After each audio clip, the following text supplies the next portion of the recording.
What is happening, everyone? I hope you are excited. We have an exciting live stream for you guys today. We're going to learn a bunch of stuff. We're going to do a bunch of tutorials. We're going to talk about presentation. We're going to talk about how to bring your magic to the next level. Super exciting. Let's get right into it.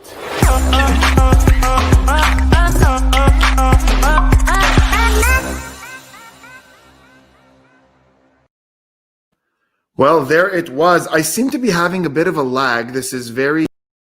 do this. I don't know what this is. I hope it fixes itself. Come on. Anyways, guys, excited to have you guys here for another live stream. This is going to be a really fun one. And I want to talk about the rules of the live stream. I know I sound like a broken record. This lag is annoying. I don't know why. Is it going to destroy me if I refresh the page? 1, 2, 3. 1, 2, 3. All right, it's not so bad. So we're going to talk about the rules of the stream before we jump into all the interesting content that we have today, because I feel like I have to keep reiterating these things just for everybody to remember them. First of all, you'll notice on this side, there is the comments, the live comments that you could comment while we're talking right now. Please keep the conversation relevant to what's happening right now on the stream. Please don't talk about other stuff. You can react to the magic. You can ask questions all over there. And like this, I can pin those to show everyone what is happening, what's going on, Rafi's music and magic. So please keep it pertinent and competent to what's going on in the live stream. Don't sidetrack in conversations. Also, let's not bully. That's very important. If you bully in the comments, whether it's here, there, or on any of my videos, you get banned from the channel, which means you won't be able to enter contests. It means you won't be able to ask questions. We don't tolerate bullying whatsoever anywhere on this channel. We're all at different levels. You know, we're all trying to learn and grow together. So bullying is not tolerated. Thank you for your understanding. If you ever see anybody bullying anywhere on the channel, you tell them off. I will have your back. We're together on this, guys. I want to talk about something else. Still, a lot of people are asking questions about how to be a guest on the live stream. I say this at every stream. It blows my mind that I still have to say it, but I'm running contests on my Instagram and on the community page of YouTube, which means if you look at my profile, you'll see it there. I do that usually on the Tuesdays or Wednesdays before a live stream. That's how you enter. You comment on those statuses. Something very important, listen to me carefully, please. Do not DM my Instagram or my Facebook with things like, can I be on your live stream? Here's my answer for the contest. My management is writing to me. They're getting very annoyed. I don't see those. So it's got nothing to do with the contest. That's for management to be able to handle business inquiries and things like that. They're getting very annoyed and they're banning people who are writing in with irrelevant stuff like that. So if you think, oh, if I DM him, he might see my entry, better. That's not how it works. You're actually going to get blocked if you do that, because my management is really, really getting aggravated. We had like 100 messages this week of people saying, can I be on the live stream? Can I be on the live stream? It doesn't work that way. Just answer the post. And another thing, I'm getting a lot of messages from people saying like, oh, you're not picking me. I tried multiple times. Guys, hundreds of people are entering. I'm trying my best to get, people from all over the world. I'm trying to see varied content. So I'm trying my best. Just keep entering, and I promise you that your day will come. Your day will come. So anyways, that being said, let's get our first guest in on this from India. Gotta love my Indian fans. Love you guys so much. You're always commenting, always so engaging. So let's get Edwin. Edwin, what is going on, brother? Hi, Spidey. Yes, I can hear you. Perfect. Now, Edwin, for your trick, do you want to do this? Like, do you want me here, or do you want just the screen to yourself entirely? No, I want you here. I want to be here, Edwin. Let's go. Yep. So, just a second. So, Spidey, for this trick, so what we're going to do is essentially build a card in your head. So, I want you to think of a value for playing card, but I don't want you to go for 3, 5, or 7 because they are like the most commonly picked numbers. But at the same time, I don't want to make it extremely common, such as like Ace of Spades or Queen of Hearts. So anything else? So, no, just a value. So just think of value between 1 to 10 and let me know when you have one. Oh, between 1 to 10? Yes. Okay. I have a value. Okay. So what's the number? 8. 8. Okay. So 8 is going to the value. 8 is going to be the value of your card. Okay. Yep. And now we're going to go ahead and pick a color for your playing card through a method of elimination. So go ahead, pick one, red or black. Let's go with black. Black. As I've mentioned, we'll go through a method of elimination. So if you're picking black, you're eliminating it. So essentially, we're left with red. So in red, there are two suits, hearts and diamonds. So go ahead and take one away. You want me to tell you which one? Yes, you have to say it out loud. We'll do diamonds. Diamonds. So if you take diamonds away, all we are left is with hearts. Yes. So eventually, your card is eight of hearts. 8 of hearts.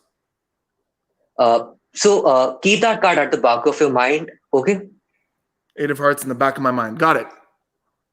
Okay. So right now, as you can see, I have four cards in front of me. Okay. Yep. We don't need all of these, so we have to eliminate a couple of bunch of these. Okay. Yep.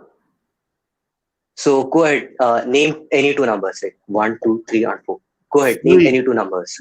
Oh, any two numbers? 3 and 4. Yes. 3 and 4. Yep. 3 and 4. Okay. So we are going to keep 3 and 4 over here, and we'll actually remove 1 and 2. Okay. Yep. So Spidey, now I want you to just close your eyes. Take a deep breath in. And now I want you to imagine that right now you are sitting across to me in my house. Mm-hmm. And in each of your hands, you're holding one card. Okay.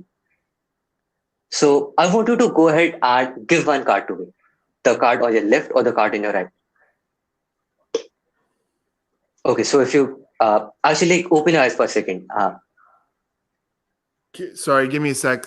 Guys, again, you will be put on timeout if you try to scream out methods. Hate that. So that's one on timeout. Sorry about that, Edwin. So I closed my eyes. I've handed you this one, the left one. Okay. Just let's take a couple of steps back. Actually, here are these two cards. Imagine that you're holding one of these cards in any one of your hands. So which one do you want to keep in your left and which one do you want to keep in your right? I want to keep it consistent. So the left on the left, the right on the right. Left on the left, right on the right. Yes. Okay, so which one do you want to give to me? The left one or the right one? You're right. This one. Yeah. Okay. So we're going to take. So we're going to remove this one, and all we're left is with this one, which you're holding on to. Yeah. So actually, let's recap. First of all, you thought of a card, 8 of hearts, if I'm correct. Yeah. Mm-hmm. Yes. Then we had 4 cards over here, and you eventually settled on this one. Mm-hmm. Hello. Can you hear me? Yeah. Sorry, like that audio was dropping on my side. So the card that you settled on was 8 of hearts. Yeah. If I'm correct. Yeah. Just see. Sorry. Am I back? Yeah. What's up? So you settled down with 8 of hearts, and eventually this was the card that you settled down on. Yep. From eliminating up those 4 cards. And if you actually turn this over, it happens to be the 8 of hearts. Nice. Cool. And Spidey, one more thing. I was pretty sure that you'll be going for the 8 of hearts. Because of that, like all the rest of the cards are actually black. Boom. Nice. That was it. Love it. Boom. Look at that. Boom. Nope, that's not the one I wanted to put. That's the one I wanted to put. Good job, Edwin. I hope you guys are all giving Edwin a nice big round of applause from your homes. Edwin is from India, so it's super late for him. So he stayed up late to show you guys that awesome trick. Also, Edwin is a great lesson for people. If you want to be on the stream, stay up late. That's the way it works, you know. Edwin, I really do appreciate that, buddy. You did a great job. Thank you so much. Where could people find you? Do you have an Instagram? Yes, it's Edwin.52. Edwin.52, like the number of cards in a deck. Yes. Yes, boom. I agree. Applause for Edwin. Yes, indeed. Look at all this. Edwin, they love you. They love you, Edwin. So, Thanks, Spidey. great. Awesome. Thank you, Edwin. Thank you so much for that. That was a blast. Yes. We'll see you next time. Guys, once again, let's please keep the conversation to what's happening on the stream. Let's not talk about other stuff. Let's not spam. And again, let's not reveal methods that will get you kicked out or put on timeout. I'm not going to ban you for that. I think it's a little excessive, but I will put you on timeout. Like anyone who is talking about irrelevant things will be put on timeout. Excellent. Let's keep it moving. Let's go to our next person. And before he even does this trick, I want to talk about something very important with the next person. So I'm going to bring him in, then we're going to have a little chat, and then he's going to show you some magic. By the way, guys, later today, I'm doing a really cool tutorial, and I'm also revealing the results of the contest from the live stream that I cannot believe somebody actually won. I honestly didn't think anybody was going to win, but we have two winners from the contest. That's ridiculous. Didn't think. Okay, Simon, thanks for joining us, but you're going to get banned. Thank you. Guys, again, no spamming, please. Sean, here we go. Sean, what is going on, brother? How are you doing? Pretty good, thanks. How you doing? I'm doing good, Sean. And the reason I wanted to get you in this and talk a little bit before we do your trick is because I didn't mention this yet until now, but Sean, you're the reason we're doing this stream on Sunday, because usually my streams are on Fridays, but because of you, we're doing it on Sunday. And, you know, people might look at that and go, well, you know, why do we change the date for Sean? Are they like best friends? Well, maybe we are, but I think there's a more important lesson to be learned here. And that lesson is respect. So Sean, when I posted about when I posted the stream 2 weeks ago, the other one, Sean wrote a nice long letter, very respectful. And, you know, Sean is obviously a great magician. I could tell just by his background alone and how good his video looks. But Sean wrote a message, and it wasn't like, hey, bro, can you change the time of your stream to suit my convenience?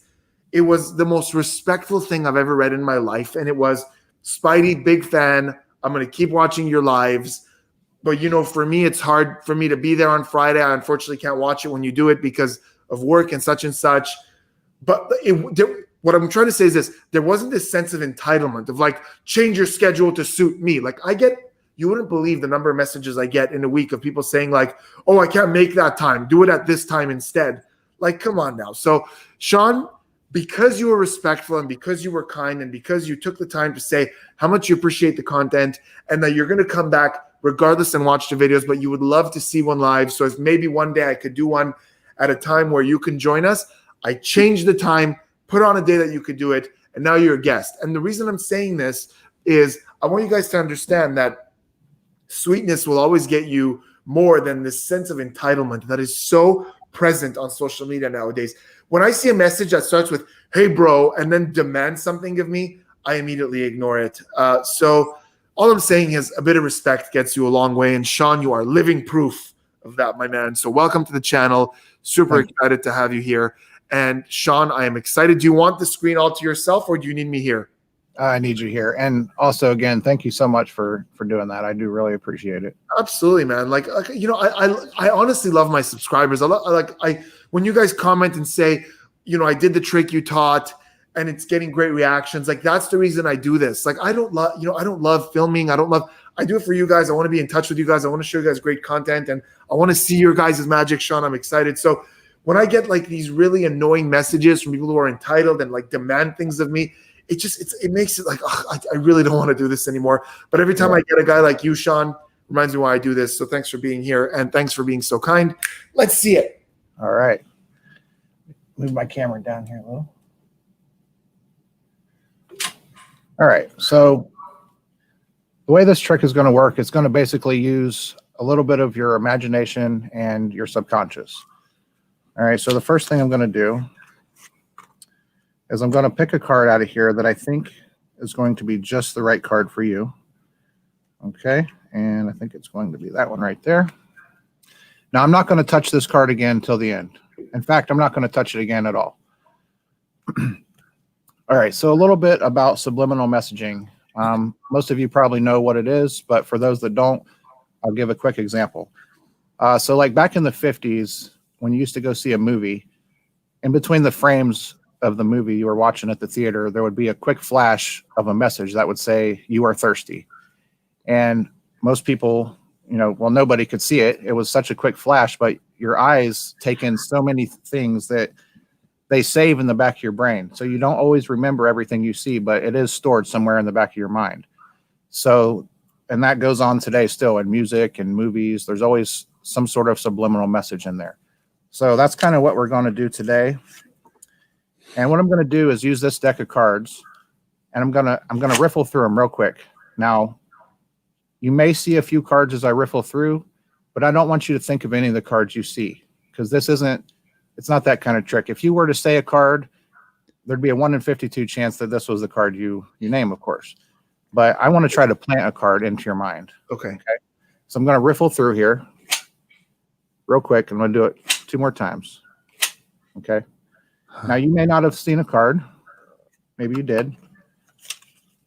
But your mind, your eyes saw the cards. You may not know it, but there is a card in the back of your mind right now. Okay. All right. So what I want you to do is I want you to close your eyes. I want you to use your mind and just think of a card. The first card that comes to your head. Got it. All right. And go ahead and name it out loud. This is weird. It's not a card I usually name. It's not one that appeals to me in any way. It's the Queen of Diamonds. Queen of Diamonds. Okay. All right. So now is the part where we use your imagination. Okay. Okay. I want you to imagine that the rest of the cards in this deck are melting away. I want you to imagine that they're disappearing and the faces are gone. Okay. And as I go through, you see there's nothing on these cards. You could have named any card. You could have named the King of Hearts or the 10 of Spades, but you named the Queen of Diamonds. Okay. So I'll go through, I'll show you all the cards here. Now, I'm going to pull out one sec. Sean, that's too much spam. Goodbye, buddy. Not you, Sean. There's a commenter, Sean, who's spamming the comments. Keep going. Okay. Sorry, Sean Hawk. All right. So there's 54 cards in this deck. Now, each card represents another card, okay? Or each blank card represents an actual card. So as I go through, I'll pull out the 2 cards that would represent jokers, okay? Now, I'll just show you real quick. Now, the two cards here that we're going to use as the jokers, I'm going to use these to flip over my prediction because I told you that I wouldn't touch that card again. Yeah. So I'll go ahead and flip that over. Just show you. Nuts. Happens to be the Queen of Diamonds. And as you can see, not only is that the card that was planted in your mind, but it is the only card in the deck. Oh, that's smart. At all. That's so smart. That's so smart, dude. The subtlety of saying that King of Hearts. Like when you were going through and you're going, the King of Hearts. Oh man, that's so smart. Wow. I love, dude. That is so Sean, you know what I appreciate about that? I feel like of all the tricks you picked one for my channel because Spidey loves his blind card prediction effects. Yes, sir.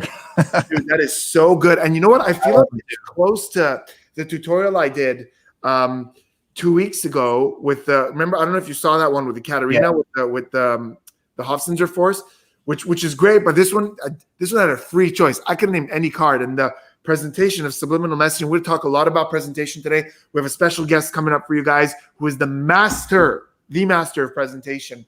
And that was Sean, that was a beautiful presentation because if I was a layman and you did that, I would legitimately believe that it had to do with subliminal messaging. And that's and the reactions, as you could see, are right there with me. It's awesome. Crazy when you get that many reactions because then by the time I highlight one, I can't get rid of it because there's 30 more. But there we go. Oh, look at that. You got an amazing from Chahat. I think Chahat is the secret star of this channel. It's like Spidey's only the second star of this channel. Chahat is number one. I get more messages about her than myself. So awesome. Sean, I would like to show you a trick. Love to see one. Cool. So guys, this trick, here's what we're going to do. I'm going to show you guys this trick, and then I might do a tutorial for this on the channel. So let me know in the comments, not these comments, not the live comments, but in the comments down below. Let me know if you want to learn the one I'm about to perform. It's one of my favorites, and it's got this cool thing to where it's a classic, but the spin I put on it fools even the people who know the classic method. Sean, how long have you been doing card magic? Well, I've been into magic my whole life, but I just started getting serious about it about 3 years ago. Very, very cool. Have you ever seen the trick Red Hot Mama? It's a very, very classic trick. Do you know it? Yeah. Yeah, I feel like a lot of people know it. A lot of people teach it, where it's, for those of you who don't know really quickly, you have a deck of cards. A spectator picks a card. You snap your fingers. One card in the deck has a different colored back. Then they pick another card, and that same card becomes their card. It's really cool. It's really commercial. It's really smart. This is my version of it. So, Sean, I'm going to perform this for you, and I'll do it with the presentation that I use for the muggles, for the layman. So, Sean, I'm going to show you something really, truly impossible. And I want you to understand how impossible this is. So you need to know what we're playing with here. We're playing with a deck of cards where all the faces are different, correct? Yes. Yeah. And it's a shuffle deck, so I don't want you to think it's in any sort of stacked order or anything like that. And also, the very important, this is probably the most important part, all the backs, 100% of the backs of this deck of cards are red. Is that correct? That is correct, yes. All the way. There's one over here being a little weird because of the humidity, but I want you to see they are all 100% red. Sean, here's what we're going to do. I'm going to show you something completely impossible, like absolutely impossible with no explanation. You're going to pick 2 cards to do this. So here's what we'll do. We'll keep this very fair. I'll go through the cards one at a time like this. I want you to say the word stop whenever you like. Oh, I think my fly's open. One sec. It was half open. I don't know why. I don't know why, but that was a really awkward moment.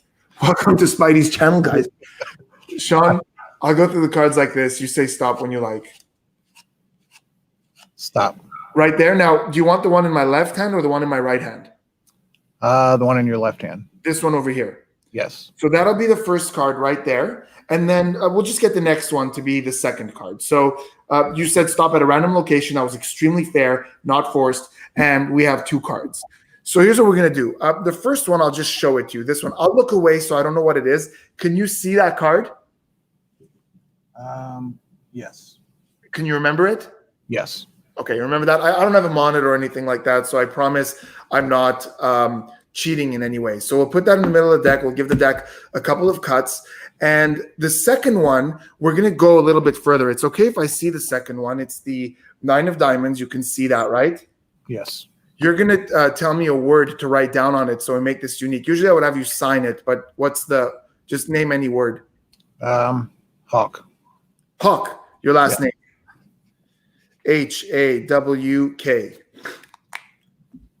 Hawk. So that's a 9 of diamonds, and it says Hawk, correct? Yes. Good. People are saying that the fly thing was misdirection. Guys, misdirection usually comes after the selection. We're going to put that card fairly. I want you to see this in the middle of the deck like that. Good? Good. Okay. So as I said, I want to show you the most impossible thing you've ever seen, Sean, in all your years of magic. And here's the way I'm going to do that. I showed you earlier that every card was red. If I just give the deck a snap like that, and I go through the cards, if I did this right, with a little bit of magic and a whole lot of hope, there is 1 blue card in the deck. As if by magic. Where the heck did it come from? All these cards were red. Now, Sean, you never showed me, I don't know if I flashed that, you never showed me the first card. I never looked at it. What was the first card? 7 of clubs. 7 of clubs. Ladies and gentlemen, the 1 blue card in the deck is the 7 of clubs. Nice. Now that's not bad. It's cool. It's cute, but it's not that impossible because you guys are saying, "Oh, Spidey's good with sleight of hand. He could have hid the blue card." Maybe I'm a psychic and I influenced you to think of the 7 of clubs, and I just added another 7 of clubs from under my table. You don't know, but I promised you something ridiculously impossible. The other card, the 9 of diamonds, you signed with your last name. You told me what to write down on it. That's unique. There's only one like it in the world. So if I were to snap my fingers and there were to be one blue card over here, and that was your signed card, that would be impossible. That would be impossible. Here we go. Watch. Now you know what to expect. Here we go. 1, 2, 3. And as I go through the cards, you will see, as I said, that this is a deck of red cards. Because I said that there would only be one blue card, and there is only one blue card. This one. I promised you something impossible. You signed a card. The one blue card is that signed. Man, 9 of diamonds. that is awesome. And here's the thing. You guys aren't here, but you can hand this to them. They could take it home. That is a blue-backed card that they signed in their hands. And no, it's double lift. Come on, guys. The double lift doesn't justify why his card is blue on the back. This is why, stop yelling methods. You're wrong. It's got nothing to do with the double lift.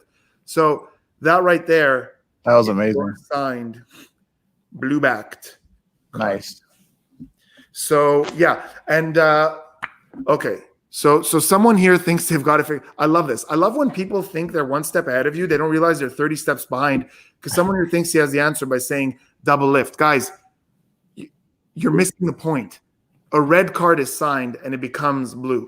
So this is going to be taught on the channel. Let me know in the comments, not in the live comments, but down in the comments, if you guys want to learn this one. And I'm glad you guys, most of you are digging it. I'll let whoever thinks a double lift explains this catch up to the rest of us. Cool. Oh, yeah, I will. Like I said, comment in the actual comments and we will teach this. I was going to use this as a performance, but I can't because I talked about my fly about 3 times. But whatever, that was fun. Sean, you were awesome. Thank you so much for being here with us today. Thank you for having me. I appreciate it. Stick around. We'll see how the stream goes. Might bring you back to see something else. Awesome. Sounds good. All right, brother. See you later. Thanks. See ya. Great. Let's just skip straight to the next one. We have from America. We have a 15-year-old from America. I think it's North Carolina. I could be wrong. Let's welcome to the channel, Israel. Israel, what's going on, brother? Can you hear me? Yeah, what's up? What's going on? I'm doing good, brother. Are you in North Carolina? Yep, I am in North Carolina. Cool. So what are we seeing today, Israel? Okay, I'm gonna go and set up my camera quick, get this done. So you're ready for this? Okay. Get this. So I'm gonna be doing kind of a triumph, but it's a little bit different. First of all, it can be shuffled, impromptu. Give it to the spectator. So this is probably, it's gonna be a really weird story, or a story that you've probably never seen with a certain card trick before. So you're just gonna tell me when to stop whenever you want. Stop. Right there. I'm not gonna look at this card, so you'll see this bottom card. I won't look. I'll look away. You see that card? Yeah. Okay. I'll look away. So now what I'm gonna do, I'll take that bottom card right there. Mm-hmm. I'll take it out and we'll have it right in the middle, somewhere right there. Now it's completely fair. Yep. I'll shuffle up the deck. Mix it up quick. So your card actually represents a guy named Jimmy. That's who it is. We're gonna name him Jimmy. That's what I like to call him. So Jimmy grew up in church. So Jimmy was kind of like a Christian. I would call him like a Christian dude, but he never really got to believe in Jesus before. So like he kept trying to do the good stuff to do good things to get into heaven. But what happened is he kept getting mixed up over and over again in sin, and him getting more mixed up in sin. He eventually quit because all the things that he was doing would never get into heaven. That was his true goal that he wanted.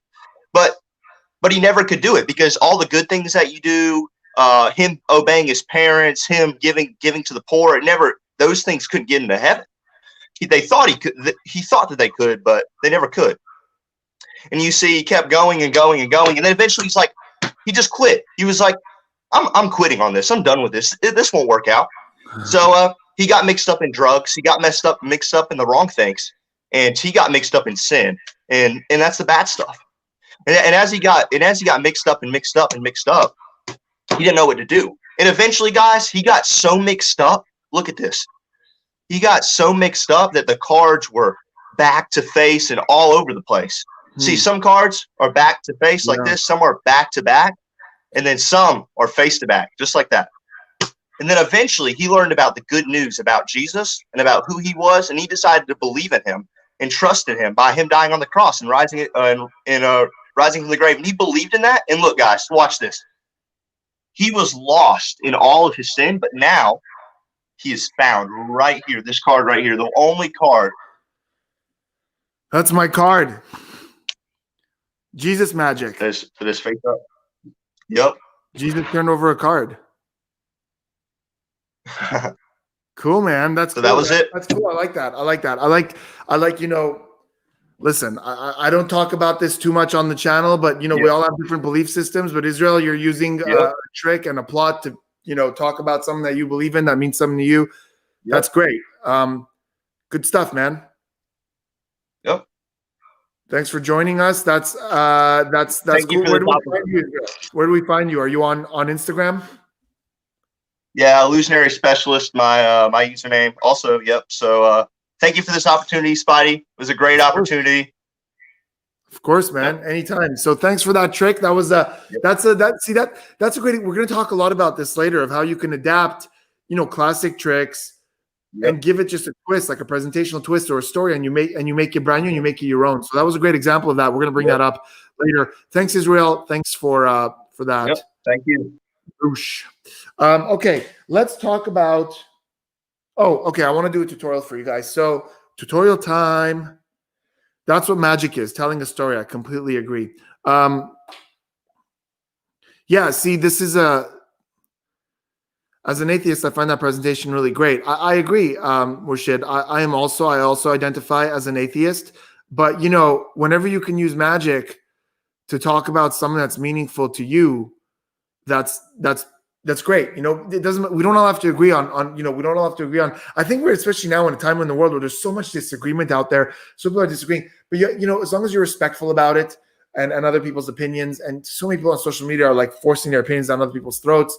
As long as you're respectful about your belief system, you can use magic as a great way to convey your message. I think that's always been an advantage of magic. It gets people to watch and listen. So I do agree with that. Guys, again, the comments are a little spammy for my taste. I just blocked a few people for yelling out methods and a few people for spamming. Please don't do that. I appreciate it. Thank you. Tutorial time. So this is going to be a cool variation on something that I taught last week on the channel. I don't know why last week's tutorial, it did good. The numbers are good, but they're not as great as my other tutorials. And I'm not 100% sure why, because it's probably the most commercial and strongest visual trick I've ever taught on the channel, and that's one I was hesitating to teach, but I taught it last week. The one with I don't know if you guys saw it, with the paper and the fire. So this is a really cool idea that we're going to touch up on. With that, let's see if we can let's bring Sean back. Sean, because he has a really nice quality of video and audio. Sean, you're going to be my spectator again. Sounds good. Cool. Yeah, because it looks good, sounds good. So we're going to try something. And this is, again, we're going to talk a little bit later about how presentation changes everything. So this is a really good example of that. So, okay. How long? Usually? Okay, nothing. Sorry, my bad. I totally lost the little timer thingy. So yeah, this is a great example of how you just change your presentation a little bit and you almost have a brand new trick. So Sean, again, I'm going to present this to you the way I would present it to a lay audience. Okay. Okay. So I don't know if you know about this. This is really cool. This paper is a psychic paper. Okay. Not me. I'm not a psychic. I'm just a guy. The paper is a psychic. This piece of paper is a psychic. There's a way to activate its psychic abilities. And I'll show you what I mean. Check it out. I've got a deck of cards, and all the cards are different. Yes? Yes. Excellent. Oh, a lot of you are getting ahead of me and saying you already bought the pen and you're already using it. I'm really happy about that. But here's a presentation you're going to use a lot. So, Sean, I'm going to show you how this piece of paper is a psychic. Okay. I'm going from the cards like this. I want you to say the word stop whenever you like, and I'll give you a look at the card that you said stop on. Stop. Right there? Yep. Right there. Is that fair? That's fair. Okay. So I'm going to give you a look at that card. I'm not going to look at it myself. I'll turn away. Can you see that card? It's a little overexposed. It's overexposed? Yeah, I see it now. Okay, cool. I caught a bit of a peek at it just to adjust it right, but I'm not 100% sure what it is. But anyway, that doesn't really matter. You're going to see it. Doesn't really matter because this is a psychic paper. It doesn't matter what I know because here's how it works. The way you activate the psychicness of the paper is you take some fire and you just touch it like this to the paper, and that activates the psychic mind of the paper.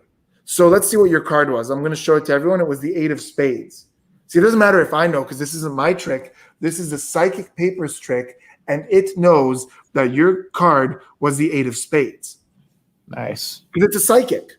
Now, I know what you're thinking. You're saying maybe it's not a psychic. Maybe I'm a psychic. Maybe I influenced you somehow through subliminal messaging to pick the 8 of spades. So let's try it again. As I run down the cards like this, say the word stop whenever you like. Stop. Right there. Now, it's okay if we see it because I'm going to demonstrate to you once again. That's where you stopped. I'm going to demonstrate to you once again how this is a psychic piece of paper. You picked the 3 of clubs this time. Can you see that? Yes. Now, I want you to see this happen because I'm telling you, this is a psychic piece of paper. I want you to see this. Watch. Do you see where it says 8 of spades? Yeah. Watch. I told you, if you just do this, you activate the Nice. psychic genes of the paper. And now that matches the 3 of clubs.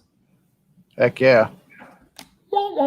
So again, so let's learn this because this is such a cool trick, and also the presentation of this is so different than the other one that I did with the initials. So basically, I talked about this last week on the channel. There is a magic tool in most office supply stores called the Friction pen. This is a pen that with a little bit of heat, the ink, so you see I've made a little scribble over here. This isn't a magic pen. With a bit of heat, that disappears. Again, this isn't a magic pen. They sell this in office stores. They sell it on Amazon. I taught all about it on the last video. You guys go check that out after the stream. This is just a different application for it. So with a normal pen, with a normal ink pen, I've written down 3 of clubs on a piece of paper. With the Friction pen, you're going to complete that 3 and turn it into an 8. And then you're going to fill in the top of that club to turn it into a spade. So I'll show you what that looks like. Now, I obviously took a bit more time to do that.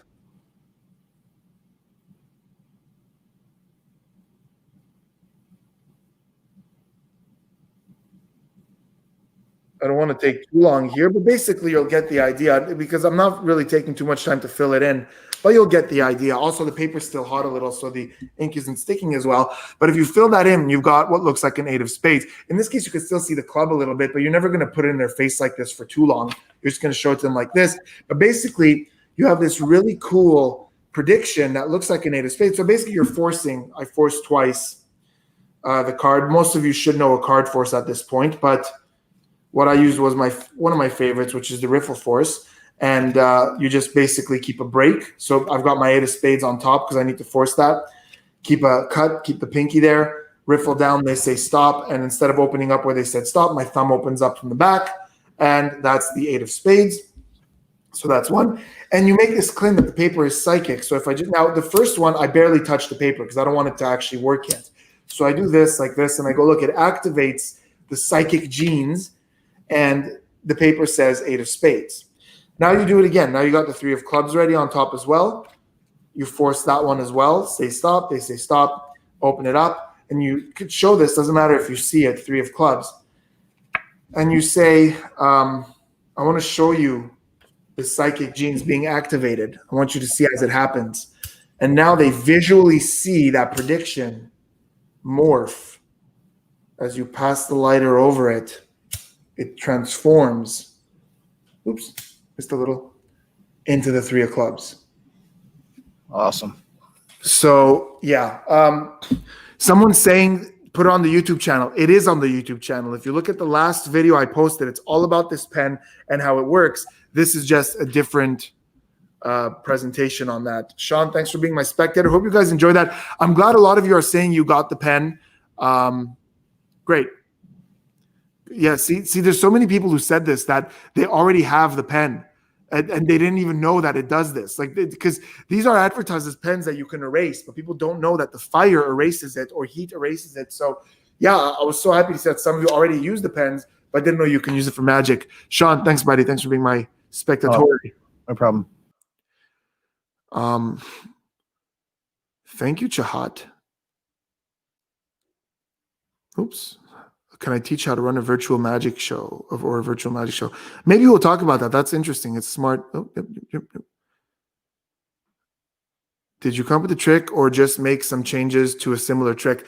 Great question. It's not the pen. I'm not like, I didn't invent the pen. A long time ago, the magic community realized that this pen has a million magic applications, and so we started playing around with it. So it's hard to tell. It's hard to tell who. I don't think I came up with any of it. It's just, it's just such a magical pen that I'm showing you guys different ideas with it. Cool. Let's move on. Let's get someone else on. Okay, guys, we're going to do one more guest, and then we're going to do the contest, which I'm really excited to talk about because I can't believe somebody actually won this and that I have to do what I said I would do if somebody won. Let's bring in our next guest, also from India. We have Akshay. Akshay, can you hear me? Yeah, I can hear you. Can you hear me? Wonderful. I could hear you. I could see you. It looks great. It sounds great. Akshay, do you need me? Okay. Do you need me for your trick, or do you want me to go away? No, this is fine. This is fine because I need you. Okay, cool. Let's go. Okay, so let's start this. So today's experiment is based on desires and dreams, right? Ooh. So when we were kids, our brain was full of many desires, like I want a house made up of chocolate, and all these desires were not that much important, and few desires are genuine, like I wanted to be an engineer. I want to be a place where there I can do anything, and there are lots of desires and dreams simultaneously going on in our mind when we were kids. So I want you to go back in time. Okay, so for this, just listen to my instructions and let's do. Just relax your body, just relax yourself, just take a deep breath in and let it out. Okay, now just go back in time. I want you to imagine that you are in your school, sitting in the library. On your left side, there is a wall. On that wall, there is a clock. Just focus on that clock. Just focus. Just tell the time, the exact time which you can see there. Just tell the time. It's 1 o'clock. It's 1 o'clock. Okay. Now I want you to imagine that you are holding a magazine in your hand, right? And in that magazine, you are just turning the pages. Just turning the pages. Just imagine. Just stop there. You are at a random page, right? On that page there are many pictures, and that pictures are from different places, different countries, right? I want you to select a random place, just any city, any place, any country. Just select a random picture. Yeah, okay. Yeah, just tell us which country or place you're thinking. I'm in Venice, Italy. You are in Venice, right? Great. Italy, my favorite place. Okay. Now I want you to imagine that you have a pet with you, pet animal with you. Just imagine about that animal. It could be any animal. Okay. Yeah. Yeah. In So Italy? literally, yeah. So literally, you are sitting in your library, and you are thinking about those things. Okay. Yeah. Actually, in school Should I tell time, you the animal? yeah. You can tell. You can tell the animal. It's a tortoise. Tortoise. Okay. Tortoise. Yeah. Okay. So you are sitting in your library and you're thinking about those things, right? And all these things are your desire. I want you to come back in time. Okay, to the present. Okay, Spidey, are you here? Yes. Okay, great.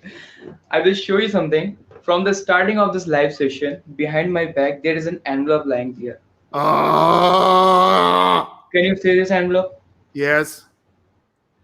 Okay, and no one has ever touched this envelope, and this is first time that I am touching this envelope right in front Yeah. of you. Can you see this envelope? Yeah. First, I will show you what's inside this. Ah. Okay, there is a piece of paper, Yeah. and I will tell you the story behind this paper. Actually, when I was a kid, I had my mind was full of desires. Like I want to go somewhere, I want to do something. And till date, I have completed few of my desires, but few are left too. So what I did, I just wrote two things, two of my desires in this paper, and I wrote the exact time when I decided that I will do this in my future. If the information written in this paper ah is familiar to you, then go crazy, right? I Yeah, will I know. I show will. you. I'll legitimately go crazy. I'm gonna throw my computer at the wall, and the stream's gonna end. Hold on. Can you read this? Ah!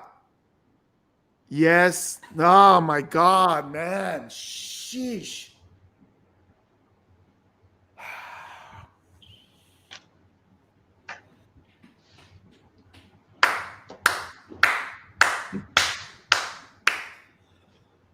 Yeah.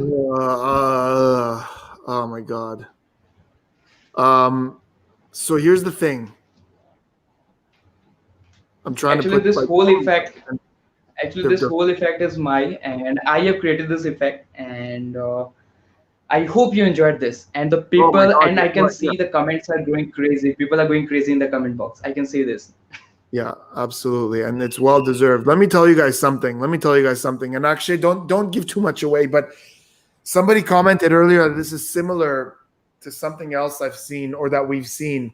I don't think I could be wrong. I don't think you have a helper, right? No, no. Yeah, that's what's killer about this. That's what's killer about this. I don't want to give too much away, but usually with this kind of thing, and I don't even want to say what I mean by helper because I don't always mean a human helper like an assistant. I mean something other than what we see. There's Yeah. nothing here, I think, outside of what we see. I think you did that all by yourself with your actual mind and not much else.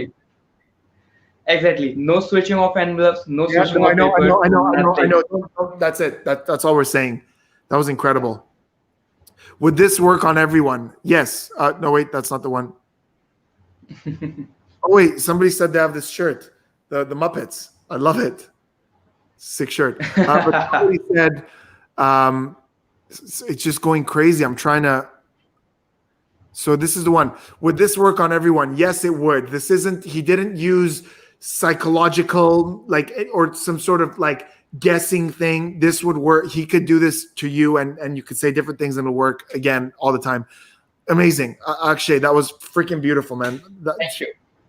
So Thank good. you so much. You know, Akshay, I really want to appreciate. What time is it for you in your country right now? 1:44. Yeah, 1:44 a.m.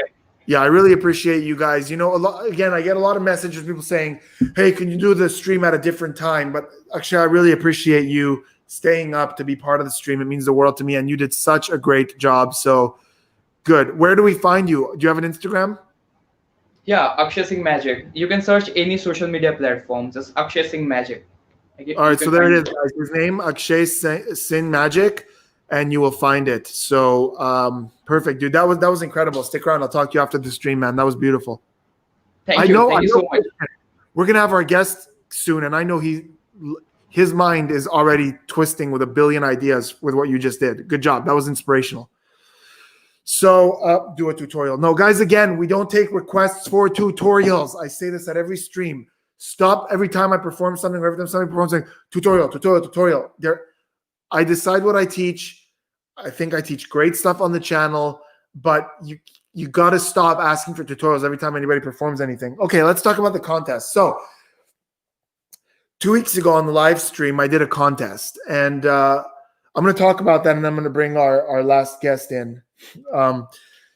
So there's an irony to the contest. There's something that happened that is fate, or I don't know, really ironic, but also really, really sad. And I want to talk to you guys about this. It's really heartbreaking, to be honest. So 2 weeks ago, I did a contest where I asked you guys to name 6 of my 7 animals, because I have 7 animals. And I said, name 6 of them. That was the contest. And I was so confident that nobody would be able to name 6 of my animals, because I legitimately didn't think that there was 1 or 2 of them I genuinely thought I've never mentioned. I was so confident that I offered as a prize that if anybody gets it right, I will get on a video chat with that person and reveal to you the secret to any trick you've ever seen me do, whether it was on social media, whether it was on YouTube, whether it was on TV, whether it was live, doesn't matter. Anything you want, I would teach it to you. So there's something really tragic and ironic about that. The next day, so when I did the contest, I said I have 7 animals and you have 24 hours to name 6 of them. The next day, that was no longer true. The next day, I woke up, had one of the worst days of my life, because by the next night, I no longer had 7 animals. I had 6 animals. The next day, sorry, we lost my oldest sweetheart, and I want to show you her. From my earlier career, back when my hair was lush, there she is. That was me in one of my earliest promo pictures, and that's her on my shoulder, my sweet phantom, my 15-year-old dove, which is very old for a bird.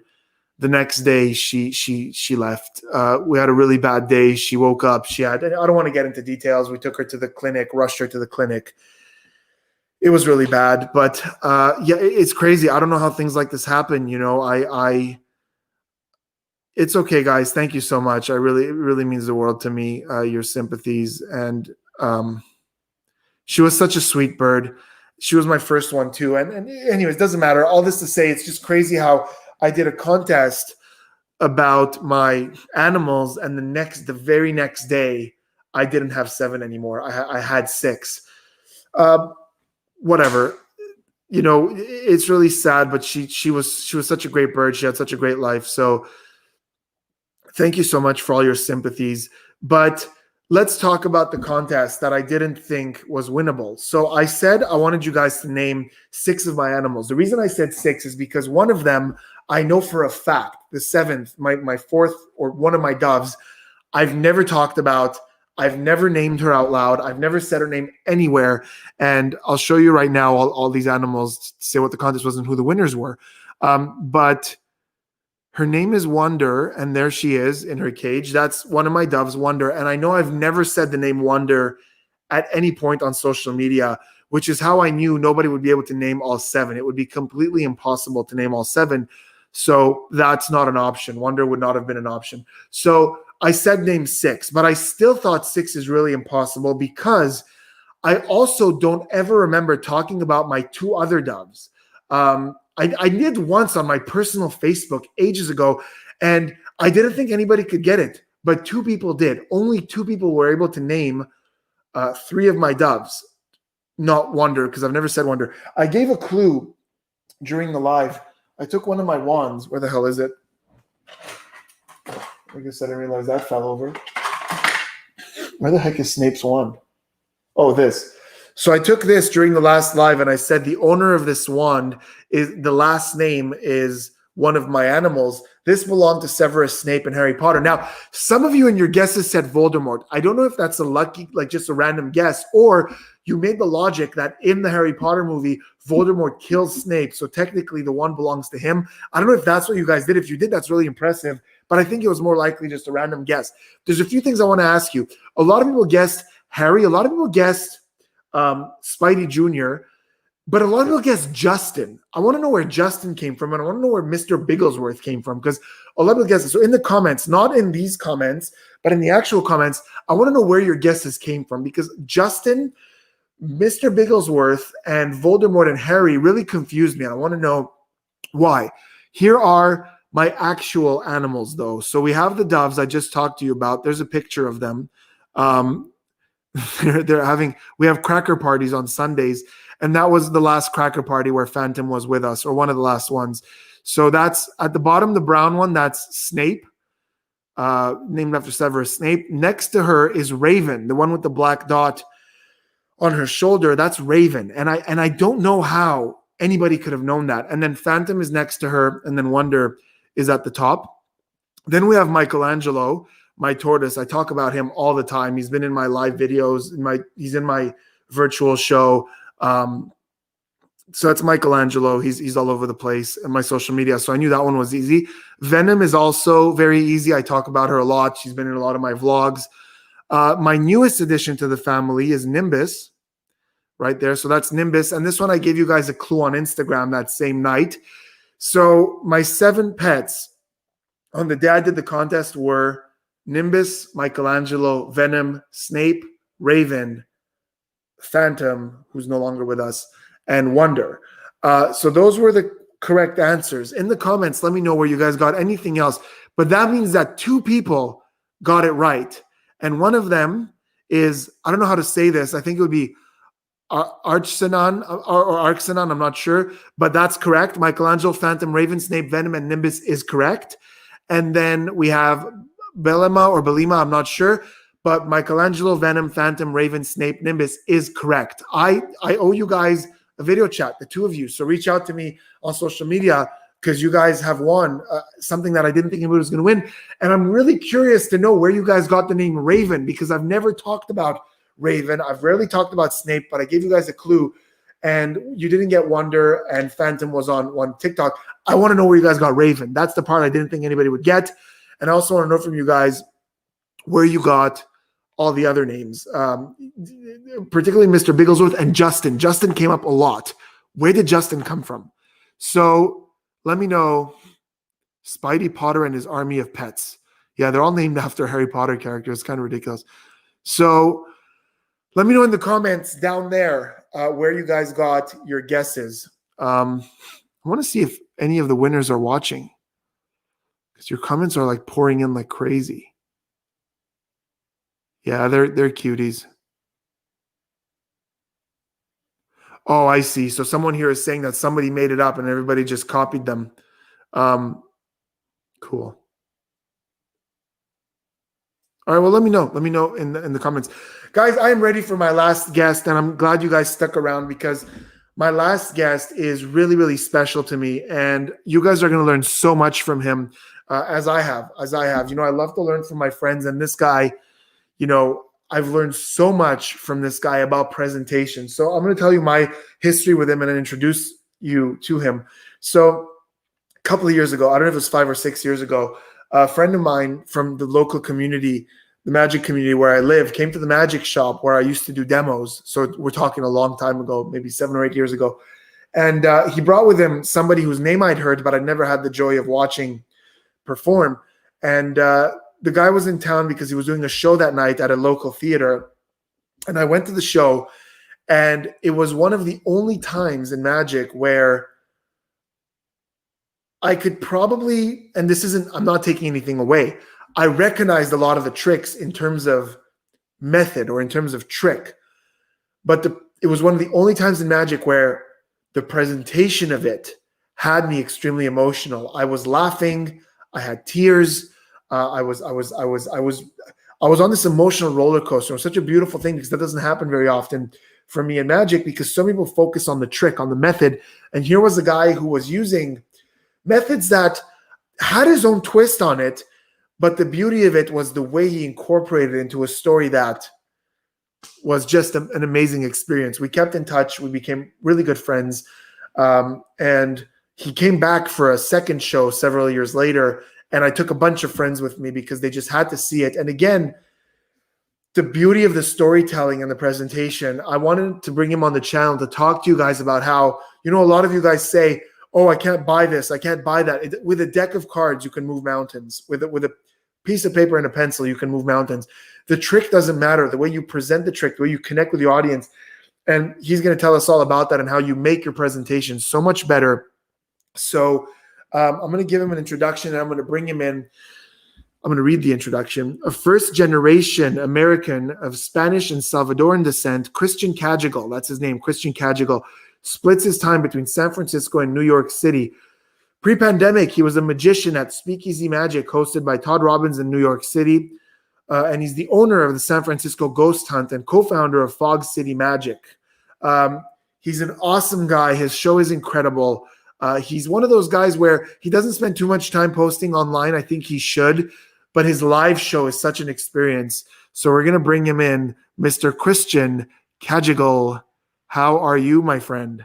Good. How are you, my friend?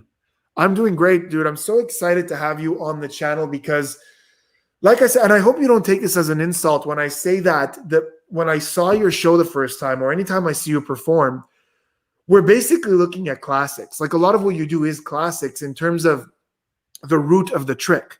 I could probably say, oh, that's a version of this or a variation of that. But where you come in is you give a presentation that just like you aim for the soul and you speak to the soul. And there's a beauty to that because I will look at a trick that I never even considered good and you will make it great because of the story you give it. You know what I mean? I know you're too humble to admit it, but I'm really excited to have you on the channel. Now, before we go into the trick that you want to show us today, that I think is so exciting because you're going to show me your version, I'm going to show you my version. We're going to talk about how presentation changes everything. Is there something you could tell the viewers about your process or how do you do it? How do you take something that we all saw or we've all seen 100 times and we've said, it's a good trick or even a trick that we do, but make it so that it's not, I'm going to take the card, I'm going to put it here, and now it's going to go over there. And then what is your process to take something that's a trick and turn it into an adventure? That's the perfect word for it. Thank you for using that word. I have to admit, I mean, like when you asked me to be here, it's kind of like, well, how am I going to phrase what I say and what I do? I've kind of always, while everyone else seems to always write a book about like, here's the way I do things. I've always kind of very deliberately been like, I'm not going to decide what the rules are yet. But over time, I've sort of have developed some sort of rules. Okay, so the question about the adventure, the question, how do I kind of get to the soul of the thing? And then what's the process? How you get to the soul of the thing is whether or not you're willing to put a little bit of your soul into the presentation. And by that, I mean some level of vulnerability. And it doesn't necessarily have to be your own vulnerability, but you don't have to you saw the first show you saw of mine was a really personal show. So personal. And, it doesn't all have to be, as a friend of mine says, it doesn't all my magic shows don't have to be about how I'm broken inside.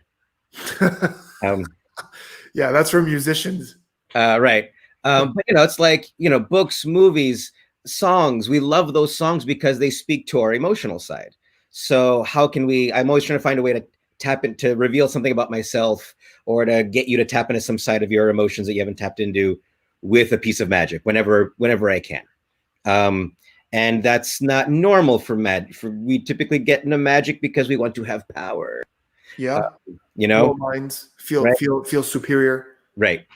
Get girls or whoever you're attracted to, go get them. Right. It's not like when we do magic tricks to get the, get hype. It's about us, not about right. this. It's more about this. Yeah. And which is why I feel like I've always been like an old man since I was young, because it was kind of like I was never like a hip magician. I was never doing the in your face, look at me kind of stuff. Right. So the lovely piece before about about Jesus and church and faith, that was his way of expressing what he believed and putting a little bit of his own vulnerability there. Yeah, absolutely. Process. I think especially when you're this isn't a question you have to decide when you're young, and I know a lot of your followers can be on the younger side of they're learning magic, but it's a thing to experiment and play with. Questions to ask yourself: what is the superpower or skill you want to display? What is your skill or superpower? Do you believe in your skill or superpower? Do you even believe in magic? And whatever your answers are, they're all correct. But you have to let that influence how the next steps you're going to make with the routine. So are you, one card force can be turned into showing off skill. Or it could be turned into being psychic. It could be turned into Darren Brown's psychological illusion. It could be turned into grandma is behind your shoulder whispering from beyond the grave, telling you it's the ace of spades, if you really want it to be. And whatever choice you make with a simple card force, how is what you're doing helping or hurting that concept? That's so smart. That's so great, because I feel like you're right. I feel like a lot of young magicians often it's like, now I'm a psychic, now I'm a medium, now I speak to ghosts, now I read your mind, now I influence your thoughts, Right. now I make a sponge ball vanish. Now I do, and it's like, because we go on Penguin Magic and we look at the top 20 sellers and we just buy them, but we don't see how they work together to tell a consistent story. It's like each trick tells its own story, as opposed to you telling your story overall using all these tricks as a way to help that common end. Does that make sense? Yeah, totally. And okay, sorry. Go on. And I don't want to poo-poo the idea that, because say in mentalism, as you know, there's lots of arguing about, oh, you can't do card tricks, or you can't even use cards if you're going to be a real mentalist, which is dumb. But that speaks to the kind of character a particular mentalist wants to be. They don't want to do things that typically are associated with magicians, so they stay away from those cards. That's the right choice for them. Look at this testimonial you have on the screen. Why, thank you. Darren Brown, though, has done this wonderful job of the magic trick or the magic power, the superpower is him. Sure. Right? He says up front, I use psychology, misdirection, showmanship, right? So he gets to do anything he wants. He could do a card trick. He could do the same card trick with photographs. He could do a show on brainwashing, and it all makes sense because it's all under the banner of his superpower, which is himself and how he knows how to manipulate minds. Sure. So I personally like to do, like you've seen my shows, I don't display a lot of power, right? Correct. I'm what you might call the bizarrist, where there's maybe haunted items or magic and spirits in the room. Trying to go. Sometimes you're almost the victim of the magic. Right. Like the magic is happening to you, not because of you. Right. Yeah. Like the first show you saw, Now and at the Hour, is a time travel show. Yeah. So all the magic had to be themed with the idea of time travel. However, I never displayed actual time travel. Like I didn't make things go back in time. Things did not restore. I was not actually in control of the time travel. I was just kind of stuck in a loop of time travel, and I could only see through the time travel. So I could not read your mind. I could see your memories, right? Yeah. And I wasn't always sure if that magic would work. I was not powerful. And I committed to that. I was never being ironic. I was never making a joke about it. I barely even used the word time travel in the show. I just kind of let you realize, oh, I think he's going back in time. And right. In that case, I did, you remember the first thing I did was a triple prediction. 100% with the device. With the scope, with this right here. And that's one of the examples that I'm talking about. A lot of people will take one step ahead and say, oh, it's too old. And but you made that work. Thank you. And I mean, essentially it was a one ahead, I summed up the one ahead, but essentially it was just a one ahead with an augmentation of another classic prop you already know, right? Yeah. But this was my device for seeing your memories, doing a one ahead, right? This is for those of you who don't know, if you remember, those of us of a certain age might remember the Viewmaster, where you could just flick and see little click. Yep. This is like Grandpa Viewmaster from the early 1900s. You would stick stereoscope cards, double vision cards in here, and then you could see 3D images. And so I have all these stereoscope cards of like, President Roosevelt being inaugurated, or like damage of the 1906 earthquake. I'm out here. I had a Disney one. Right. I had a Disney one too. So this is my way of looking into the past. But even when I demonstrated that power, I didn't know if it was going to work all the time. Right. Right.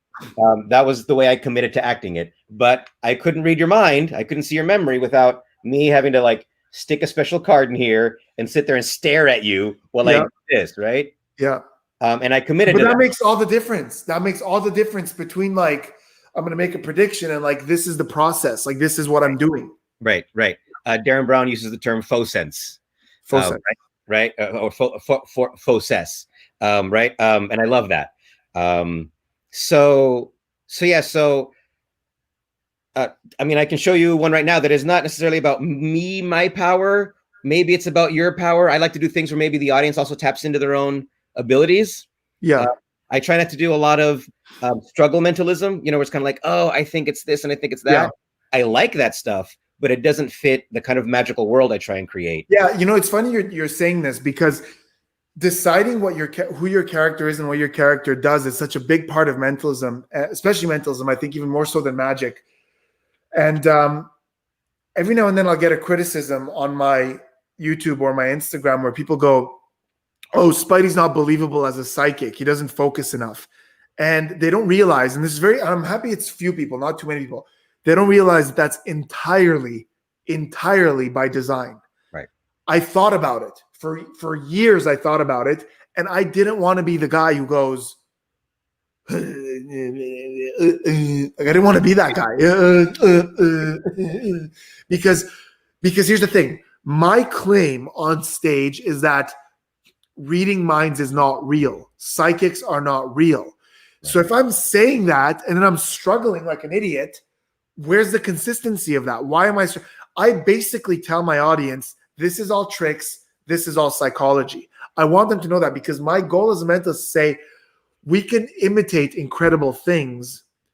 And I think it's more powerful to say psychics don't exist, but we could still imitate that kind of thing because we're all having fun together. It's theater. So if I'm struggling and then I'm saying it's fake, then what the hell am I struggling for? You know what I mean? So it's all by design. So you do have to think about, like you said, who is your character? What can he do? So anyways, let's see it, Christian. I actually asked Sean to stick around. Can we bring Sean in here? So yes. The three of us? Do I go away? No, you stay too. Okay. Hey, Sean, thanks for sticking around. Oh, no problem. Happy to be here. So just to kind of reiterate, I live in the San Francisco Bay Area. I'm just outside San Francisco. We've been having rolling thunder the past 12 hours, which is crazy for August for us. Sorry, one sec. I want to address this. What about my Fullest performance? The other guy was the one saying it's not real. That was an entire mockery. So I was pretending to be the psychic, and Joel was commenting saying how ridiculous everything I was doing is. But obviously I'm part of that act. He wasn't saying that despite me. We wrote the act together. So yes, the act overall was designed for Penn and Teller because they love to stop and go and comment on things and bust things. So, and that's what Penn loved about it. And Penn wrote to me the next day and sent me a friend request on Facebook because he understood that we scripted that the way they do things, where it's like one of them is pretending to do something and the other one is commenting on the reality of it. So yes, on Fool Us, I was pretending to exaggerate that struggle and the focus, while my friend was the one commenting and saying, this is all basically not real. So that was a very specifically scripted act for that purpose. Right. Asking. Sorry, Christian, go ahead. I mean, just to jump on that, like you could have contradictory ideas. You just have to justify them. You just have to find a reason for why. So Spidey was kind of doing more humor, right?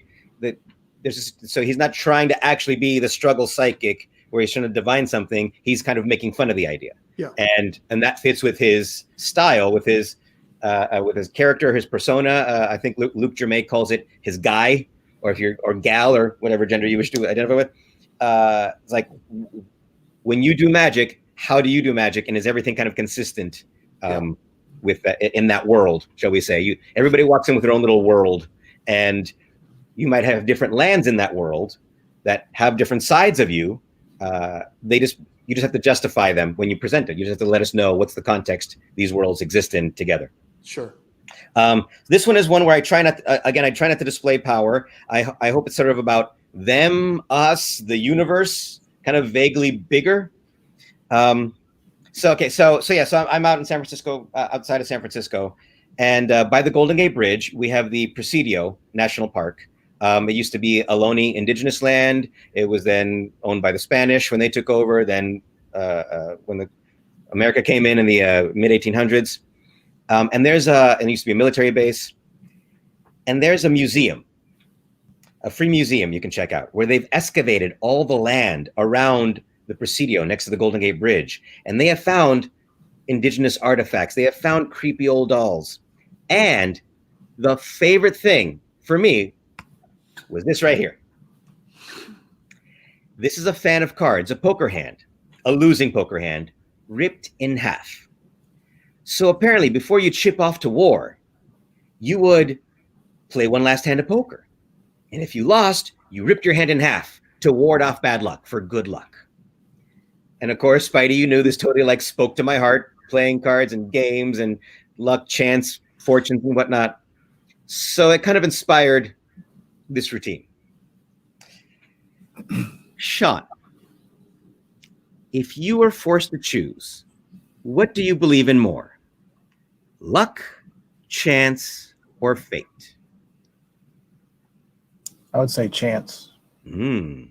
Why chance? Well, I mean, I think in a way you make your own luck, and I don't believe that things are scripted out. So I think everything just kind of happens based off of your own actions. Cool. I like it. I like it. Spidey, luck, chance, or fate? And I know I'm talking to a Sam Harris loving atheist. Luck. Luck? Luck. Because I've had lucky days and I've had unlucky days, and I much prefer the lucky days.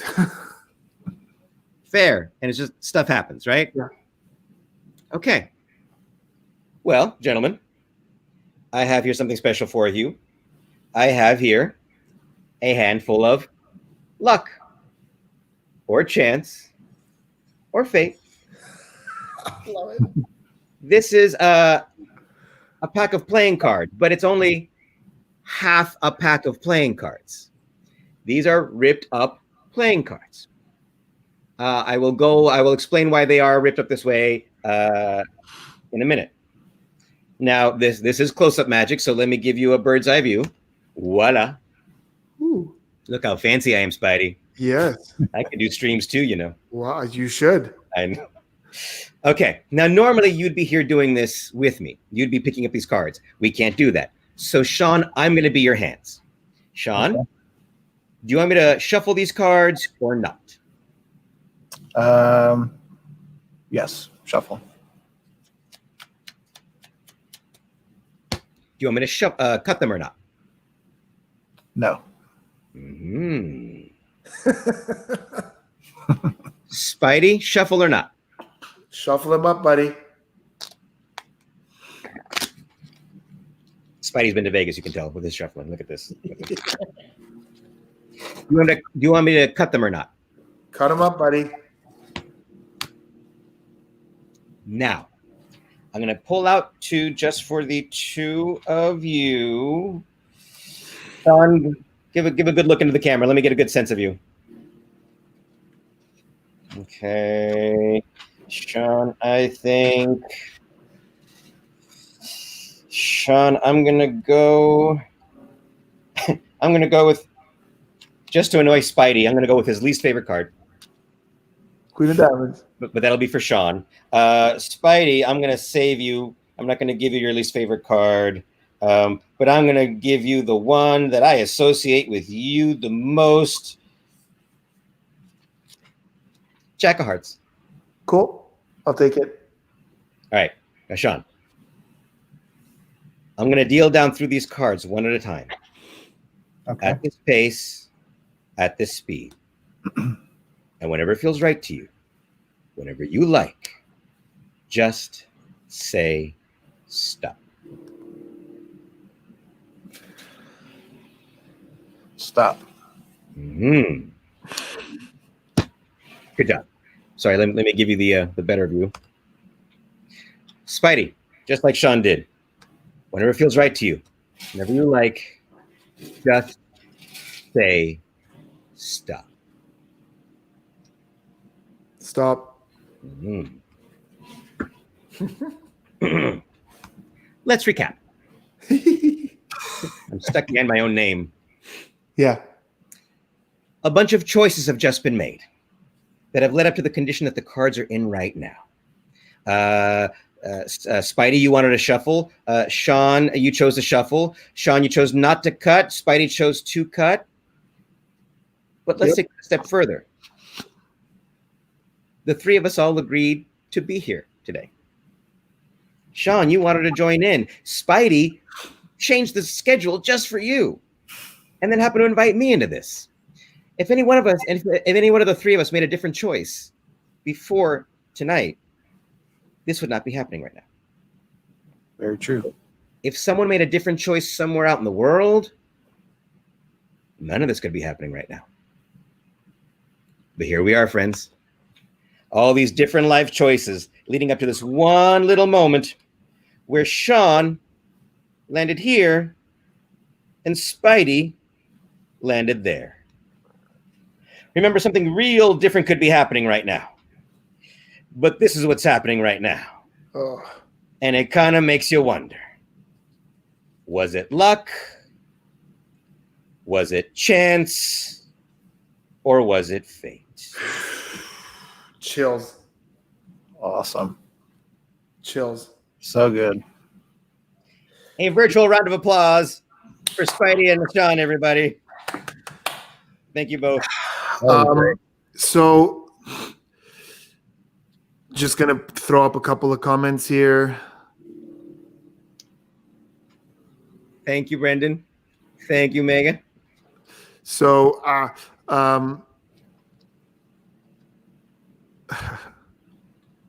so like I said, sorry, there's so many coming in that I'm just trying to give everyone a second to.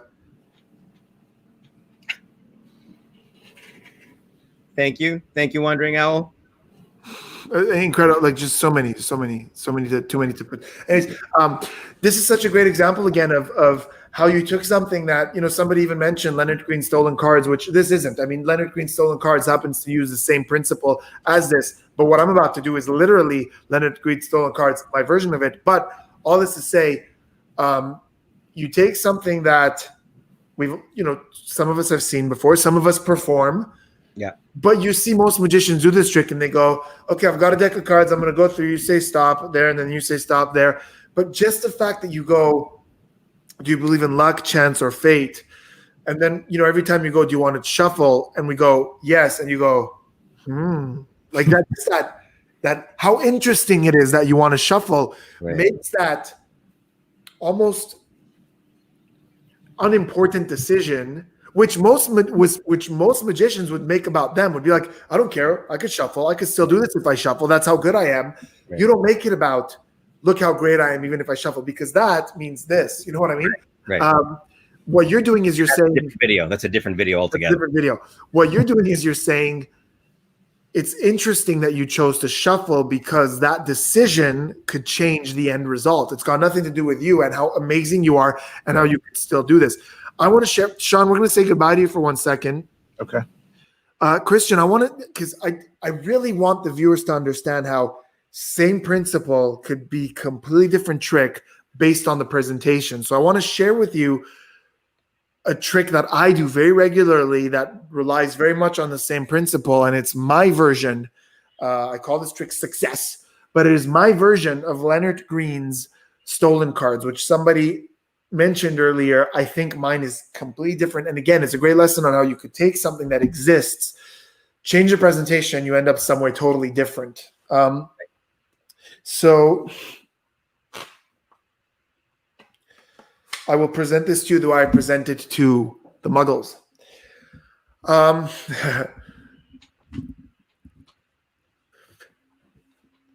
There's no such thing as failure. One of my favorite sayings is, I did not fail. I found thousands of ways that don't work. That is credit to Albert Einstein. I'm not sure he's the one who actually said it, because nowadays on Facebook you can never actually trust the source. But it does sound like something he would have said. Wayne Gretzky definitely said you miss 100% of the shots you don't take. The bottom line is this: failure is on the path to success. You don't get to success without passing from failure as a pit stop. Christian, we're going to play a game right now. To win this game, you have to fail first. And it's at the exact moment that you think that you failed that you are going to win. So I have a deck of cards over here, and this is a very strange deck of cards. I'm going to place, two aces like this on the table. I'll do it here so you could see them. That's the ace of clubs and the ace of hearts. And I'm going to show you this deck of cards because it's a very strange deck of cards. That one's a little overexposed. I'll throw it in the middle. Every card from this deck comes from a different deck of cards. Each one has a story. That's the, I don't know if that's that one's a story for a different stream. But each one of these has a story. There's from the Penn and Teller deck. I have a lot of history with Penn and Teller, performed them multiple times. I've idolized them since I was a kid. That is from Shin Lim's first deck. Shin's a good friend of mine, so I asked him for a card for my collection. These all have such different significance. This is from the Murphy's live lecture series, which I was a guest on and I really enjoyed. All these have a different story, all from a different deck, making one deck of entirely different cards. And you could see that these are all 100% different. This is from the MailChimp cards. When you buy this deck, you donate some money to preserve wildlife. So these are all different cards. Here's what's going to happen. In a moment, Christian, I'm going to go through these cards one at a time, dealing them on the table like so. I want you to say the word stop when you like. Before we start this, though, I want to tell you what your goal is. Your goal is to find the different ones. That is your goal. You must find what is different. So as I go through the cards, I want you to say the word stop when you like. Stop. Right there. Yeah. I'm going to place one of the aces right where you said stop. Is that fair? Mm-hmm. Wonderful. Let's do it again. I'm going to go through the cards once again. I want you to say the word stop when you want. Your goal is still to find what is different.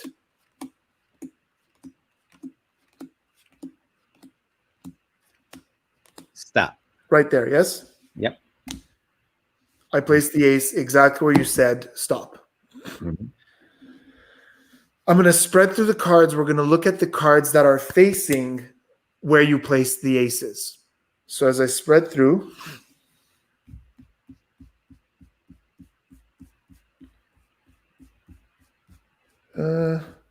there's one of the aces, and it is facing, wonderful. That is from a deck called The Artisans. It reminds us that magicians are simply artists. The GA on the back stands for Guild of Artisans. Let's see where you put the other. Oh, that's awkward.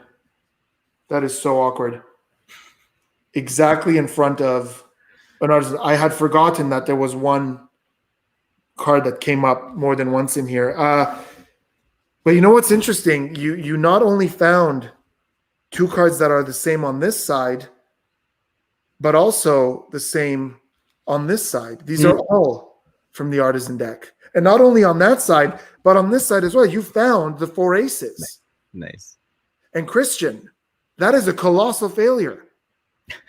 Because I found the same ones. Because I asked you to find something different in a deck where everything is different, and all you did is find the only things that are the same. I mean, against all odds, you failed. But did. Christian, that's what I told you earlier. I said that in order to succeed, you must think that you failed. Because although it seems like you found the only two things that are the same, you in fact only found the only two things that are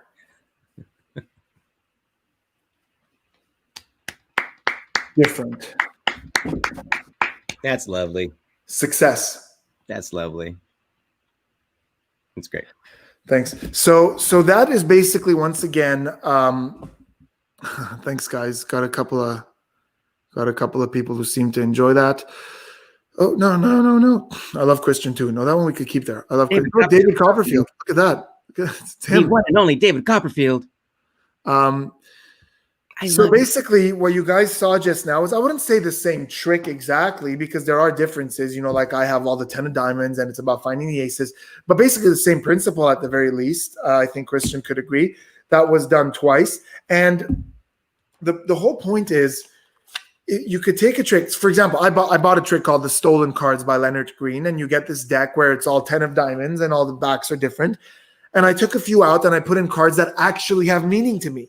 Right. Because if I'm going through and I say Penn and Teller and Murphy's Lecture and Shin Lim, I could tell a story a little bit about why this deck exists, as opposed to, here's a deck of cards with all a bunch of different backs. No, this is like it's a journal. Like, these are all cards that have meaning to me for X, Y, Z reason. So yes, this is still live. People are asking if this is still live.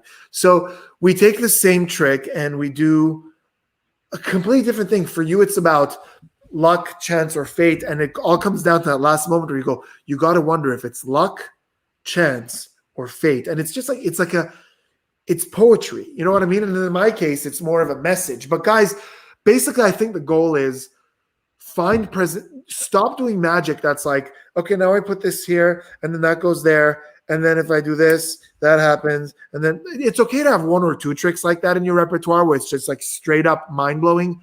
But I think the more impactful tricks are the ones that have a story, a reason, some sort of presentational twist. Christian, question for you. What comes first? Do you see a trick and you like the trick and you say, I like this trick, I'm going to give it a presentation that I like better? Or do you have a presentation in your mind and you say, I want to do a trick about luck and fate, and I think I have the right trick for it? So is it you have a great presentation, you look for a trick that fits, or you have a great trick and you look for a presentation that fits?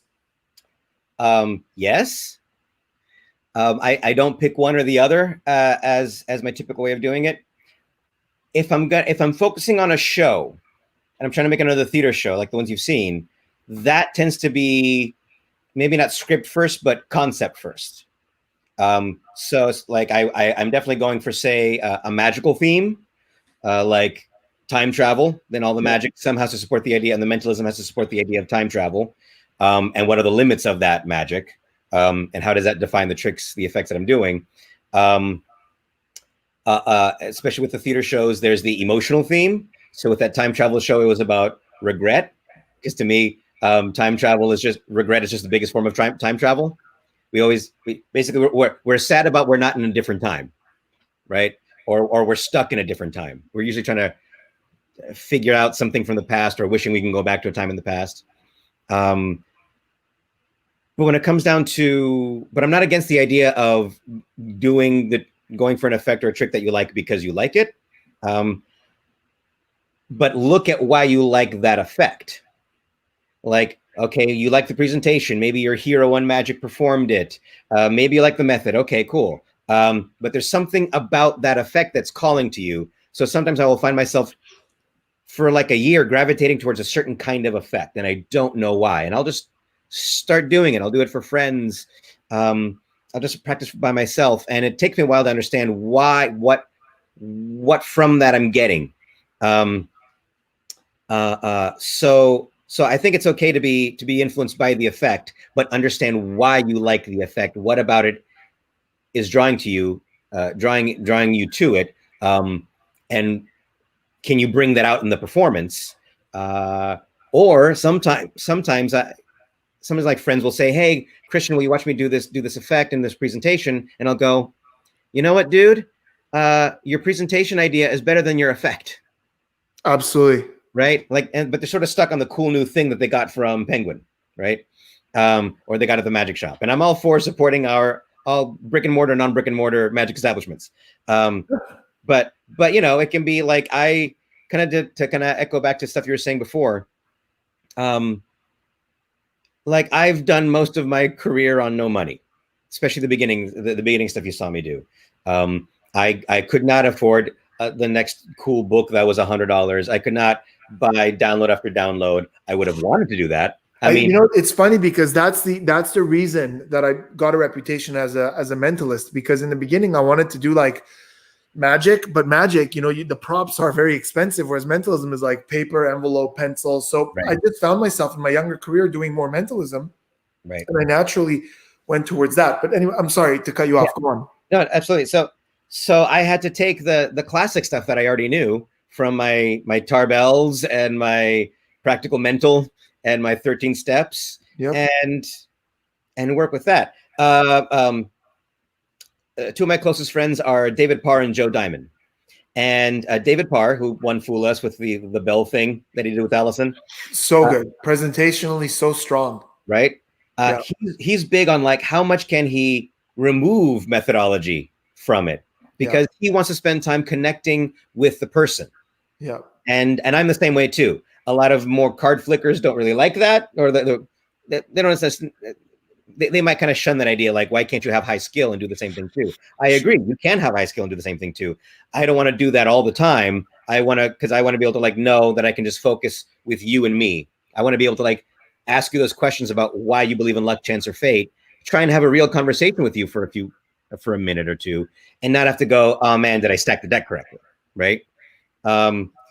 This actually, now, from what I remember of the history, I believe this is originally the methodology for this. The presentation idea sort of is from Gemini Mates or Gemini Twins. Many of us remember this as the effect from the magic shop called Rainbow Deck. Yep. Which Leonard Green kind of took that idea, took the Rainbow Deck idea, added a kicker to it, which is the finale you had. But then you added like the extra thing with like kind of the aces matching, which is lovely because now all those 4 cards make sense, right? That's what I'm saying. Yeah, because why? That's part of the problem I have with the Leonard Green thing is why do you have 2 of the same card in one deck? It doesn't make any sense. But yeah, but in this case, it's the 4 aces, and that kind of works with my path of success. Right. Which I also want to make a distinction here. Somebody commented this. I love Shin Lim's presentation is also great. I would actually argue the opposite. I think Shin's presentation is not great, but I think Shin found how to make simple presentation work for him by removing so much that, because here's the thing, Shin knows that, there's a lot of people who speak really well. Shin knows that he's not the best of speakers. So he took away the entire pattern and kept nothing but the magic moments. And by making the simple presentation, anybody else would fail. Anybody else or most other people to try to do what Shin does would fail. It wouldn't work. They wouldn't connect because there's no story. There's nothing. There's no presentation. Right. There's no real, in the pure sense of presentation, Shin Lim has none. It's not that it's bad. It's that it doesn't exist. There's no story. There's no path. It's just the magic. Right. But when he admits to that and he fully commits to the fact that all it is amazing magic, it becomes the great. I think Shin's the best magician in the world because of that. Yeah. So it's so funny how you're saying, look at how what your message is and how you can use the magic to relay that message. Shin decided his message is to fully commit to the fact that you don't get to know him. You don't get to know who he is. You don't get to know a thing about him during his presentation because he doesn't speak. And that mystery he creates makes it all about what's happening here. Right. And you don't know, is it something he's doing? Is it something that's just happening? He just, by keeping it so simple, he opens the door to so many and that's why it speaks to so many people because everybody interprets what he does differently. Right. It's art in its purest form. Right. He leaves it open for interpretation. So it's not the presentation that's great with Shin. It's the lack of presentation and what the doors it opens up. I would say you and Shin are almost polar opposites, because you'll take something that in method or in effect is effective but simple, right, and make the presentation elevated to here. And then Shin will remove all the presentation and just go for things that are new and not seen and just like in your face commercial. And it's 2 very different things, but they reach to me a very similar level. And it kind of like when you're writing a book or a play or a movie, when you write your character, you want the character to have limitations, right? When you have a superhero, the superhero can't do all the things. There has to be limitations of the superhero. That's what creates the drama. When the bad guy, when the villain comes in, is able to undermine their limitations. That creates the drama. So actually, giving yourself the limitations can open you out to a whole other world you weren't expecting. So so it's like he does not have scripting or patter. He is just doing that beautiful ballet skill, but also he's allowed himself now to just be able to focus on that. Right? He's not having a conversation with the person, and he's still imbuing every moment with emotion. He's still putting himself into every moment, every reveal, every vanish, his music choice, him and his own, maybe he's not a dancer, but he's definitely a mover. The choreography. The choreography. He's a mover. He's interpreting the music with his body, and that influences how he's going to do the changes and the magic. I love that kind of a thing. I come from musical theater as well. I just ended up choosing a different path where I ended up not doing so much silent magic, which I miss. I actually I love silent magic to music. But I ended up going for this world of like, how can I because he walks in with his own kind of magical world. I try and walk in with, I want you to feel like there's magic in the room by the end. Like there's somehow just there's a veil, there's another dimension right here. I used to have a line in my show where you might enjoy, where I used to say, as a magician, I don't cause the magic. As a magician, I just show you where it is. Right. Exactly. Yeah. And I try and do the same thing too.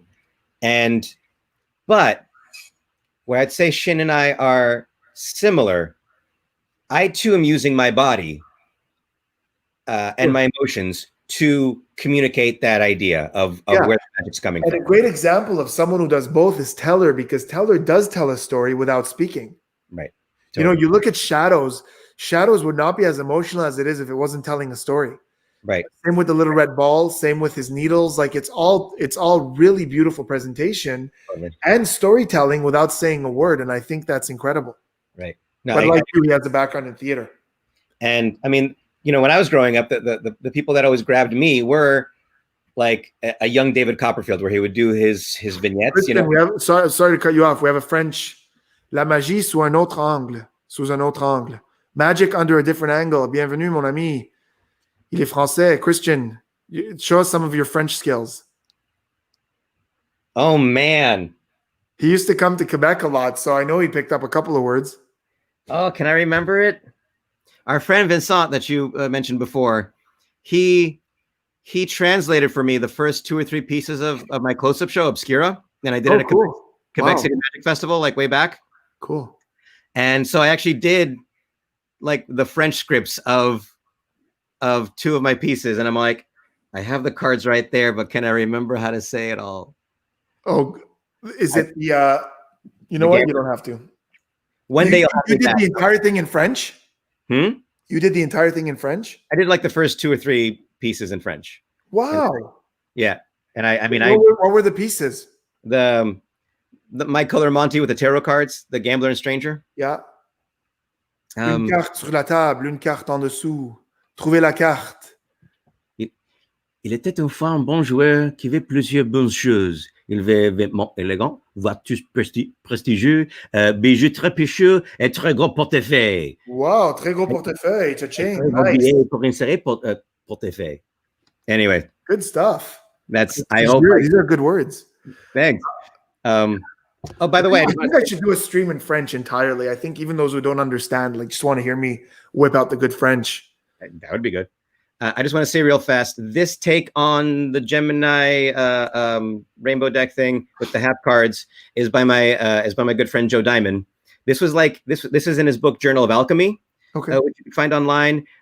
You can go to joediamondlive.com and you can or you can contact him. I can't remember how you find it on joediamondlive.com, but you know what? He'll give me after the stream. He'll give me the link. I'll put it in the description. I'll add it to the description so you guys go find where you can learn that amazing trick Christian did. Christian, where could they find you on social media? Instagram at christiancadrigal.com. Just my name straight across. You can find me at Magician Christian Cadrigal on Facebook.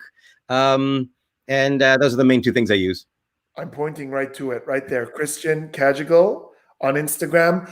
Guys, he's an inspiration. You guys should go follow him. And I think we should encourage Christian on his Instagram to post more performances, more tips on presentation. We all want to learn more about how to make our magic impactful while keeping it simple. Christian, it has been an honor to have you on the channel. Thank you. I'm going to bring you back at some point because I think you have so many lessons and so many great effects to show us.